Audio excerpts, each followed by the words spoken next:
అదేదో అంటారు psychiatrist psychologist, emotions feel కానీ వాళ్ళు హెల్దీగా ఉంటారు. మనం అసెంబ్లీ చూస్తూ ఉండే కై నడుస్తూ ఉంటారు యాక్ట్ మీద దీని మీద అందరూ అరిసేసి మైక్లు ఇసిరేసి ఇప్పుడు పాయింట్కి వచ్చారు పెప్పర్ స్ప్రేలు పెట్టేసి అన్ని అది నాకు తెలియదు అబ్సల్యూట్లీ దాని మూలన ఏం వస్తుంది అనేది నాకు జీరో నాలెడ్జ్, అది అర్థం కూడా అవ్వదు. ఇప్పుడు మీరు వెస్ట్రన్ ఒక్కొక్కడు పాయింట్ క్లియర్గా చెప్తాడు, అందరూ వింటారు, ఈ పాయింట్ కరెక్ట్ కాదు అని ఒక లాజికల్ రేషనల్ డిస్కషన్ ఉంటుంది. That is the reason why those societies thrive and advance. మనం ఇక్కడ లంబాడీ జాతరగా ఇక్కడ ఉంటాం. మనం ఒక పాయింట్ చెప్పండి ఇంట్రెస్టింగ్ ఇది, మన వారియర్స్ అందరూ మన కింగ్స్ అందరూ వారికి యుద్ధానికి వెళ్ళేవారు కదా, బ్యాటిల్ ఫీల్డ్ లో వాళ్ళు కత్తి తీసి అవతల వాళ్ళని కొడుతున్నప్పుడు చంపుతున్నప్పుడు అది కోపంతో చేసేవారు రాషనల్గా చేసేవారు? ఫస్ట్ ఆఫ్ ఆల్ వార్ అనేది చాలా ఆర్గనైజ్ థింగ్, అది కోపం నుంచి రాదు, ఎందుకంటే ఒక అవసరం నుంచి వస్తుంది. అటాక్ చేయటం అనేది అది రివెంజ్ అవ్వచ్చు కానీ స్టిల్ అవసరం, ఎందుకంటే మనం ఇలా ఉంటే కనుక వాడు మన మీదకి వస్తాడు అని ఒక టెక్నికల్ ఆస్పెక్ట్ ఉంది కానీ ఆర్గనైజేషన్ ఉంటుంది. యాక్చువల్ యాక్ట్లో you have to work your self up, ఎందుకంటే మీరు ఆ ఎమోషన్ బిల్డప్ చేయకపోతే చాలా కష్టం. అది ఎప్పుడు ఉండదు, మీరు పైనుంచి బాంబు వేస్తున్నప్పుడు ఎమోషన్ ఉండదు. ఒక స్మార్ట్ బాంబో లేకపోతే ఒక మిసైల్ వేస్తున్నప్పుడు లేకపోతే ఒక ప్రెడేటర్ డ్రోన్ వెళ్ళినప్పుడు మీకు ఎమోషన్ అవసరం లేదు. కానీ మీరు యాక్చువల్గా ఫిజికల్గా ఫీల్డ్లో ఉండి ఒక కత్తో గన్ను పట్టుకున్నప్పుడు ఎమోషన్ లేకపోతే you can't drive your self. అది ఎప్పుడు అవుతుంది, చాలా ఓవర్ పవరింగ్ బలం మీ దగ్గర ఉన్నప్పుడు ఎమోషన్ అవసరం లేదు. ఇప్పుడు ఒకవేళ నేను ఒక పెద్ద కారులో వెళ్తున్నాను అనుకోండి, పెద్ద కారులో వెళ్ళినప్పుడు ఒక అక్కడి నుంచి ఒక స్కూటరో లేకపోతే ఒక లూనా మోపెడ్ వస్తుంది, మోపెడ్ కొట్టే సిచ్యువేషన్ అంటాం మనం, ఎందుకంటే మన కారు పెద్దది కాబట్టి మనకు అంత అవ్వదని తెలుసు. కానీ మోపెడ్లో ఉన్నాం అనుకో, ఎందుకంటే కారుతో ఫినిష్ అని. సో మన ఎమోషన్స్ అన్నీ కూడా మనకున్న పవర్ పొజిషన్ నుంచి వస్తాయి. కానీ మీకు రాదు కదా, మీకున్న నాకు రాదు, ఎందుకంటే దానికి కాంబినేషన్ ఆఫ్ కోపం అండ్ భయం లేకపోవడం. మీకు I might instinctively want to save my self and I might use my logic, అంతేగాని ఒక భయం కోపం అనేది నాకు ఓవర్ రన్ చేయదండి ఎప్పుడు. సో మోతాదులో ఇన్ స్మాల్ క్వాంటిటీస్ కోపం అండ్ భయం ఓకే అంతేనా? సో ఇప్పుడు నేను కారులో కూర్చున్నప్పుడు కూడా ఇప్పుడు నేను లెఫ్ట్ సైడు వెనకాల లెఫ్ట్లో కూర్చుంటాను ఎప్పుడు అని నేను నాకు ఉన్నోళ్ళు కూడా చెప్తాను నేను, ఎందుకని యాక్సిడెంట్ అయితే ఇక్కడ లీస్ట్ పోవడానికి ఛాన్స్ ఉంది కాబట్టి నేను ఇక్కడ కూర్చుంటానని చెప్తాను. సో అది that's a precaution I'm taking with a logical decision. రోడ్డుకి లెఫ్ట్ సైడే వెళ్తుంది కారు, అదర్ నుంచి ఏదైనా వస్తుంది ఎప్పుడైనా కూడా, most of the time at least. ఒక ఫ్రీక్ యాక్సిడెంట్లో వెనకాల నుంచి రావచ్చు వేరే విషయం, బట్ ఇలాంటి కొన్ని పెట్టుకుని ఈ సిచ్యువేషన్ ఏం చేయాలి, ఇందాక ఏం చెప్పాను కదా, డీజే పడితే ఏం చేస్తాడు, దావుద్ ఇబ్రహీం అయితే చేస్తాడు, ఇలాంటి లాజిక్లు ఆలోచించి ఆ డెసిషన్ తీసుకు. సో ఒక లెవెల్లో రాము గారు మీరు చెప్తున్న దాన్ని బట్టి కోపం అనేది ఒక సెట్ ఆఫ్ ఎక్స్పెక్టేషన్స్ నుంచి వస్తుంది. ముక్కు మొహం తెలియని ఒక గుండా వచ్చి మిమ్మల్ని అటాక్ చేస్తే వాడి మీద కోపం రావడానికి మీకు కాజ్ ఉండదు. సపోజ్ మీ సొంత వాళ్ళు ఎవరో వచ్చి మిమ్మల్ని అటాక్ చేస్తారు అనుకోండి, ఒరే నువ్వు నన్నే చేస్తావా అని కోపం రావడానికి ఆస్కారం ఎక్కువ ఉంటుంది. ఇన్ జనరల్ కరెక్టేనా? ఇప్పుడు surprise is different, you're not expecting it is different. ఓ నేను ఇలా అనుకున్నాను, ఇలా రాలేదా, ఇలా చేశాడా, ఎప్పుడు అనుకోలేదే, ఇప్పుడు ఏం చేయాలి అనేది లాజిక్. సర్ప్రైజ్ ఆబ్వియస్లీ మీరు ఎక్స్పెక్ట్ చేయలేదు, ఒక దాన్ని మీరు గ్రాంటెడ్గా తీసుకున్నారు కాబట్టి సర్ప్రైజ్ అయ్యారు. కానీ ఆ సర్ప్రైజ్ని కోపంగా మారకుండా if you think rationally you can find a solution better. So కోపం వచ్చే చాలా మంది ఉన్నారు, నాకు కూడా అప్పుడప్పుడు కోపం వస్తుంటుంది, సమాజంలో అవి ఇవి జరిగినప్పుడు నేను రియాక్ట్ అవుతుంటాను. మీ హితవాక్కులు ఇంకేమైనా చెప్పదలుచుకున్నారా? వాళ్ళు వచ్చినప్పుడు ఎలా మేనేజ్ చేయాలి, దాని నుంచి ఎలా బయటపడాలి, లేకపోతే మాకు కూడా బ్రెయిన్ లేదని? ఇప్పుడు ఫస్ట్ ఆఫ్ ఆల్ నేను చిన్నప్పుడు కోపం వస్తే 20 లెక్క పెట్టాలని ఒక చెత్త లెక్కలేవి చెప్పేవారు, అంతకన్నా స్టూపిడ్ అంటే, ఎందుకంటే మీకు లెక్క పెట్టేంత కాంబినేషన్ ఉంటే కోపం ఎందుకు వస్తుంది ఫస్ట్ ఆఫ్ ఆల్? సో అదేదో చెప్పడానికి ఇలాంటి నీతి వాకులు ఉంటాయి, పొద్దున్న లేసి ఇలా చేయాలి అలాంటిలో అది ఒకటి. డీప్ బ్రీతింగ్ చేస్తే కోపం పోతుంటారు, కరెక్టా? అది పాయింట్. ఎవరు అలా చెప్పాడు డీప్ బ్రీతింగ్ చేస్తారు, ఎవరైనా చేయరు.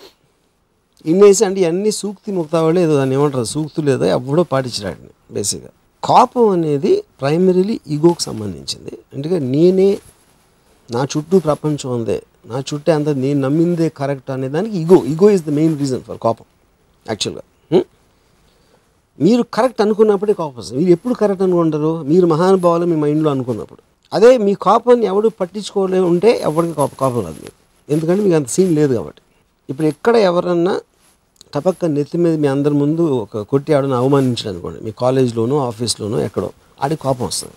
ఇదే ఇంకో పరదేశం ఎవడో తెలియని చోట ఎవడని కొడితే పట్టించుకోడు, ఎందుకంటే ఆడక్కడ ఈగోకి డేంజర్ లేదు కాబట్టి. కాదు కదా, వర్మ గారికి తక్కువ బలహీనుడున్నా కూడా కోపం రాదు, బలవంతుడు ఉంటే తెలివి కాబట్టి అసలు కోపం రాదు. వేరే దేశంలో రాదు, మన దేశంలో కూడా రాదు. నాకు కూడా ఎందుకంటే ఐ నో మై లిమిటేషన్. నాకు కోపం ఎందుకు లేదంటే నాకు ఈగో లేదు, నాకు భయం ఎందుకు లేదంటే ఈగో లేదు. ఎందుకంటే మనకు అంత సీన్ లేదు. You're one of the millions of creatures living on the earth. దాంట్లో నువ్వు ఉన్నంత వరకు ఏదో బతికి ఏదైనా చేసే ఇష్టం వచ్చినాయి.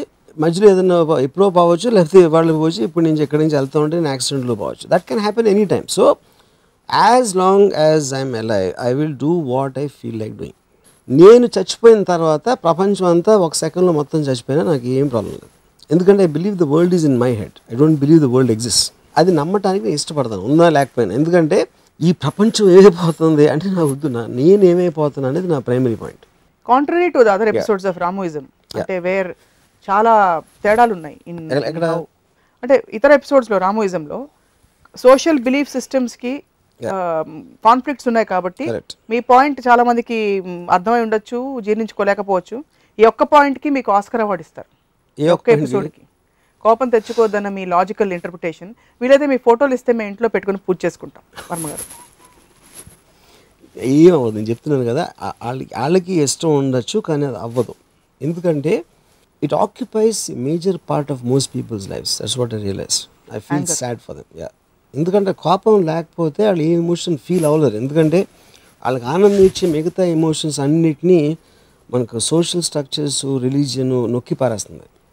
They don't let you enjoy sex, they don't let you enjoy freedom, they don't let you enjoy whatever you want do.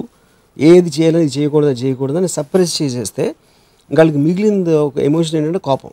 Extremely insightful, useful. So I hope you will lose your anger at least for 2 days. అంత లేదులేండి, మీతో మాట్లాడి కొంచెం at least నవ్వుకుంటున్నాను మధ్యలో ఈ మధ్య. But so point is, ఎవరు మారరు కాబట్టి వాళ్ళ కోపం మీద మీకేం కోపం లేదు. నాకేమీ కోపం లేదు. కోపం కానీ భయం కానీ మనని కన్స్యూమ్ చేసేస్తే మనం క్లౌడ్ అయిపోతాం, రేషనల్ డెసిషన్స్ తీసుకోలేము, తెలివిగా బతకలేము. It's not a smart way of living at all. ఇప్పుడు తెలివి అనేది relative word. This no such thing as absolute తెలివి.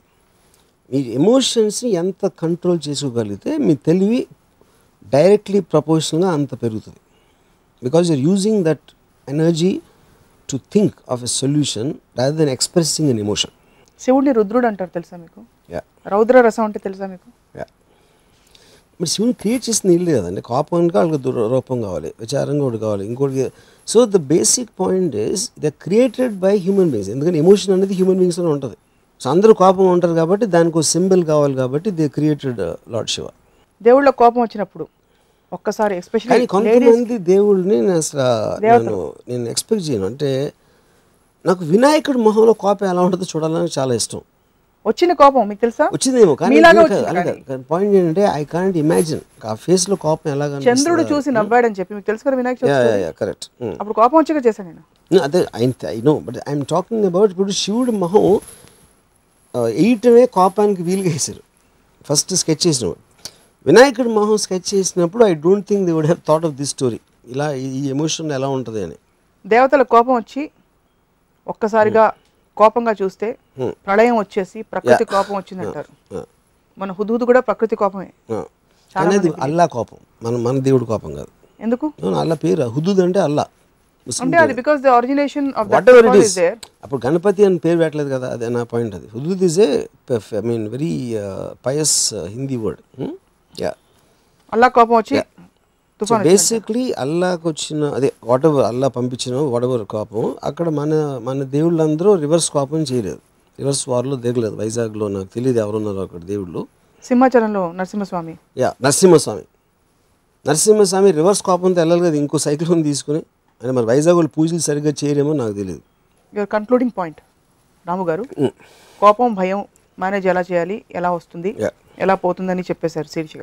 మీరు ఒక థీసిస్ చేసి కాంట్రిబ్యూషన్ టు సొసైటీ కింద మీ వంతు కృషిగా ఏమైనా చేయొచ్చు కదా దీని మీద? సైకాలజిస్ట్ ఇయర్స్ నుంచి ఎగ్జాక్ట్లీ ఎలా నడవాలో, మన మనుషులు ఎలా ఆలోచించాలి, ఎలా అవ్వకూడదు అనేది చాలామంది రిలీజియస్ లీడర్స్ అవ్వచ్చు, పొలిటికల్ లీడర్స్ అవ్వచ్చు, ఫిలాసఫికల్ ఐ మీన్ డ్యూనరీస్ అవ్వచ్చు చెప్పారు. అవన్నీ రాసిన వాళ్ళే చదువుకుంటారు, మిగతా వాళ్ళు చదివినట్టు నటిస్తారు, కోట్ చేస్తారు. ఆయన పలి చెప్తారు తెలుసా అంటారు, ఏం చెప్తారో తెలియదు అలాగే. ఎందుకంటే ఆయన చెప్పింది నిజంగా అర్థం చేసుకుంటే మీరు కూడా అయిపోతారు. Because the point is your mind is absorbing. నిజంగా అబ్జార్బ్ చేస్తే మీరు ఒకరిని ఫాలో అవ్వాల్సిన అవసరం లేదు. If you really understand Ayn Rand, you're Ayn Rand. అవును. Ayn Rand అర్థం అన్నంత వరకు you'll keep quoting Ayn Rand. You know?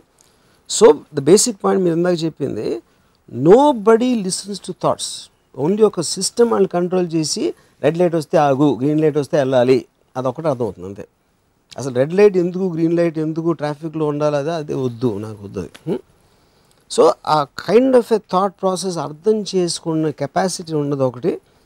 రెండోది, అర్థం చేసుకుంటే వాళ్ళ ఐడెంటిటీ పోతుంది. ఎందుకంటే మీరు ఒక మైండ్లో ఒక స్పేస్ని ఎంప్టీ చేయాలంటే దాన్ని ఫిల్ చేసే కెపాసిటీ ఉండాలి. ఆ కెపాసిటీ లేనప్పుడు గొర్రెల మందులా బతుకుతున్నారు. మంచి బట్టలు వేసుకోవచ్చు, కార్లు వెళ్ళవచ్చు, బట్ మైండ్స్లో మాత్రం గొర్రెలే ఉంటాయి. గొర్రెలకి ఫిలాసఫీ అర్థం అవ్వదు. Herd mentality. Right. I'm being compelled to say this in lighter vein but also seriously. మీరు మిమ్మల్ని విలన్గా ప్రొజెక్ట్ చేసుకునే ప్రయత్నం చేస్తుంటారు చాలాసార్లు.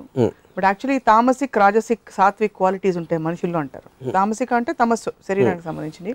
రాజసిక్ అంటే మేధస్సు. సాత్విక్ అంటే ఇంకా అల్టిమేట్. మీలో సాత్విక్ క్వాలిటీస్ ఎక్కువ కనిపిస్తున్నాయి.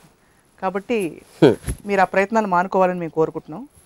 ఈరోజు కోపం, భయం గురించి మాట్లాడేందుకు thank you very much Varma గారు. థ్యాంక్స్. అన్ని రసాలకి ఇదే రూల్ వర్తిస్తుంది. భావోద్వేగాలు కనుక మన్ని కంట్రోల్ చేస్తే మనం బలైపోతామని చెప్తున్నారు వర్మ గారు. మరి ప్రేమ, శృంగారం వీటి గురించి ఏమంటారు మాట్లాడదాం మరొక ఎపిసోడ్లో. Stay tuned. కామం గురించి ఏమంటారు? ప్రేమ కూడా లేదు, కామం గురించి రామ్ గోపాల్ వర్మ గారు ఏమంటారు మరొక ఎపిసోడ్లో మళ్ళీ మాట్లాడదాం. Stay tuned.